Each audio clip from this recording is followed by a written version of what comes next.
Si es tu salud, es la alemana. Presenta Bienestar. 10:48, comenzamos Bienestar, ya nos acompaña de regreso en la zona centro de nuestro país, claro, la presentadora de Bienestar, Macarena Morales, con un interesante entrevistado. Macarena. ¿Cómo estás, José? ¿Cómo estás? Bien? Buen día, bienvenida a Santiago. Muchísimas gracias, qué lindo poder también, ¿cierto? Poder en el desplazarnos por las distintas regiones donde hay una gran duda de deuda también sobre los especialistas y un tema importante en salud, pero no es lo que nos convoca el día de hoy. Vamos a hablar, ¿cierto?, de nuestra salud gastrointestinal, con enfermedades que son prevalentes y que aumentan considerablemente a causa del estilo de vida que estamos llevando. Sin más, voy a presentar al doctor. Me acompaña aquí en el estudio el doctor Patricio Ibáñez, gastroenterólogo, parte del Centro de Enfermedades Inflamatorias Intestinales y además futuro presidente de la Sociedad Chilena de Gastroenterología. Gracias, doctor, por acompañarnos. Muchas gracias a Buen usted. día, doctor. Encantado. Esto que pareciera que mucha gente normaliza, el constante dolor de guata, la inflamación, hoy es más prevalente que nunca. ¿En qué nos estamos enfrentando cuando hablamos de enfermedades gastrointestinales y con esta palabra que es tan clave, que es la inflamación? Sí, primero definir un poco la inflamación. Muchas personas sienten hinchazón de guatita, se les hincha el abdomen, Sí. ¿no es cierto? Y eso muchas personas entienden como inflamación, pero los médicos es una palabra que usamos siempre. Está inflamado, qué sé yo, la articulación, el abdomen, etcétera, pero médicamente inflamación es equivalente a daño. Entonces, cuando médicamente el médico dice está inflamado tal lugar, quiere decir que hay un daño. Y este daño se produce, en el caso de la enfermedad inflamatoria intestinal, por una alteración del sistema inmune frente a bacterias que están normalmente en el intestino. Y esto, como tú bien decías en un comienzo, desde los síntomas más inespecíficos, esto que sienten muchas personas, tiene que ver con estilos de vida, con estilos de alimentación y con hábitos que estamos llevando de manera equivocada. Y hoy día es más prevalente que nunca la enfermedad inflamatoria intestinal. Enfermedad inflamatoria intestinal, ¿qué tiene que ver esto con el úlcera y la enfermedad de Crohn? ¿Son los pasos previos? ¿Cómo se Enfermedad inflamatoria intestinal en singular converge a dos tipos de enfermedad, la colitis ulcerosa y la enfermedad de Crohn. Ambas enfermedades crónicas del intestino que cursan con dolor, diarrea, sangrado intestinal, que afectan severamente la calidad de vida. Son enfermedades crónicas como la diabetes, la hipertensión, que son en aumento, se han ido duplicando en las últimas décadas en el mundo y particularmente en Chile también van en aumento. Doctor, quisiera preguntarle, a propósito de lo que le decía la Maca, ¿cuándo estas señales se vuelven preocupantes? ¿Cuándo tenemos que ir a consultar con un especialista, con un profesional? Eso está súper bien. Síntomas de alarma como dolor abdominal, dolor que despierta en la noche, diarrea, sangrado, ¿no es cierto?, el tema de urgencia para ir al baño, las personas que están, por ejemplo, en esta entrevista y tienen que salir corriendo al baño, ese tipo de síntomas son ya de alarma. Pero yo creo que hoy día, como sociedad científica, como especialistas, hacemos poco en la prevención. Y ahí yo creo que tenemos que poner el foco y aprovechar de decir, esta prevención de las enfermedades crónicas, no solo del cáncer, prevención de enfermedades digestivas, puede ir, ¿no es cierto?, si nosotros cuidamos la alimentación. Hoy día los alimentos ultraprocesados han demostrado que aumentan el riesgo de aparición de estas enfermedades, el tabaco es otro factor y la obesidad. Y si nosotros miramos nuestra sociedad, los ultraprocesados están en todas partes, el tabaco es muy prevalente y la obesidad muy también. Prevalente. De todas maneras, hoy, nosotros aquí en Bienestar, y usted está más que bienvenido a la comunidad del bienestar, nosotros siempre decimos que la mejor enfermedad es la que no se desarrolla.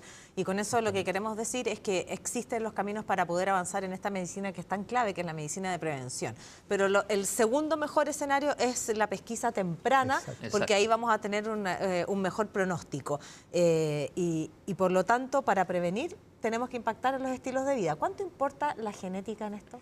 La genética impacta porque no hay genes asociados estrictamente, pero los genes tienen pedacitos de genes que se llaman SNPs. Son pedacitos de genes que todos regulan un montón de cosas. Hay 250 de esos pedacitos de genes asociados a mayor riesgo del desarrollo de esta enfermedad. Pero esos factores genéticos tienen un impacto que yo diría que no es más del 10%. El otro 90% tiene que ver con lo que mencionamos, factores ambientales, porque nuestros genes no han cambiado en los últimos miles de años. Y sin embargo, estas enfermedades en los últimos 50 años han ido apareciendo muchísimo más. Ya, y la pesquisa temprana me permite un mejor tratamiento, pero lo que no significa, y esto siempre decimos lo mismo, nadie elige enfermarse, pero muchas veces, y a todos nos ha pasado en distintas áreas, normalizamos los síntomas, nos acostumbramos a vivir con dolor de estómago, nos acostumbramos a tener que ir corriendo al baño y nos hacemos cargo un poquito tarde. Pero igual hay tratamientos innovadores que pueden ayudar, ¿no? ¿Cómo se trata? Sin duda, la pesquisa, hay un examen muy sencillo que se llama calprotectina fecal, una muestra fecal, una sola muestra fecal, que es un marcador, podría distinguir si alguien tiene daño del intestino y esto gatillar una alerta de que haya un estudio más profundo como una colonoscopía. ¿De acuerdo? ¿Cómo se tratan estas enfermedades? Apuntan al control del daño del intestino y hay distintos tratamientos, esto es súper personalizable, de hecho 10 personas con la misma enfermedad pueden ser 10 tratamientos distintos, pero en general son tratamientos que buscan regular esta hiperrespuesta del sistema inmune, esta respuesta del sistema inmune desregulada. Yo siempre le digo a los pacientes, esto es como si yo en esta habitación hubiera moscas y en vez de usar un matamoscas, uso una escopeta para disparar a las moscas. Claramente todos estaríamos de acuerdo que es desproporcionado y eso es lo que hace el sistema inmune cuando mal reconoce bacterias que tienen contacto con el intestino en la parte más interna. Y mientras la detección sea lo más temprana posible, como decía la Maca, mucho mejor. Ese tratamiento es a través de medicamentos y me imagino con exámenes periódicos, ¿no? Sí, estos son distintos tratamientos que modulan el sistema inmune. En los últimos 20 años han aparecido terapias que se llaman biológicas, que son anticuerpos específicos que apuntan a controlar este daño y requieren un monitoreo, pero como tú apuntas, el tratamiento temprano permite que las personas puedan tener una calidad de vida normal, el colon completamente normal y desarrollar una vida al 100% normal. Ahora, ¿a qué edad se empiezan a manifestar los síntomas? Sí, estas enfermedades suelen aparecer entre los 20 y los 40 años, es decir, en edades muy productivas para las personas, pero pueden aparecer en niños, incluso en edades tempranas como los 3, 5 años y en personas después de los 70, 80 años. Porque también está el estilo de vida vinculado. Usted ha hablado un montón de veces de estas bacterias, de esta desregulación, y yo necesito preguntarle por uno de mis temas favoritos que tiene que ver con la microbiota. Exactamente. Hoy día hay estudios significativos de la disbiosis es este desbalance de la microbiota y que hoy día la estamos estudiando más que nunca y en buena hora. ¿Cuál es el rol que cumple la microbiota justamente en estas enfermedades inflamatorias intestinales? Es extraordinariamente relevante porque las bacterias del intestino son regulatorias de un sinnúmero de cosas y como ustedes han podido en este mismo programa evaluar, tiene que ver hoy día desde Alzheimer, Parkinson, ¿no es cierto? Cáncer, etcétera.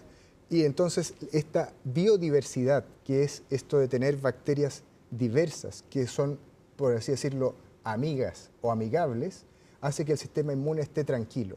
Cuando se rompe este balance, este sistema inmune podría reaccionar frente a estas bacterias y generarse enfermedades inmunológicas, cáncer u otras enfermedades, entre comillas, inflamatorias, de acuerdo, como el Alzheimer u otras. Es bonito ver cómo avanza también, ¿cierto?, la medicina y cómo avanza la ciencia en entender finalmente que hoy día no somos una especialidad aislada, sino que estamos todos conectados. Fíjate que este intestino-cerebro, usted hablaba, ¿cierto?, del Alzheimer, hablaba de tanto. Cuando finalmente hablamos de medicina de prevención, hablamos de una medicina que impacta a todos nuestros órganos. Porque cuando nosotros dejamos de fumar, no solo le hacemos bien al intestino, al corazón, al pulmón, lo mismo cuando cambiamos nuestros hábitos y empezamos a tener una mirada integral desde un órgano específico como el que le toca ver a usted. ¿Cómo lo ve? No, tal cual. Es decir, el intestino y el cerebro están fuertemente conectados. Y antes ni lo hubiéramos pensado. Después del cerebro, donde más neuronas tenemos en el intestino. De ahí que cuando las personas sienten estrés, porque tienen alguna situación tensionante... Duele la guata. Duele la guata.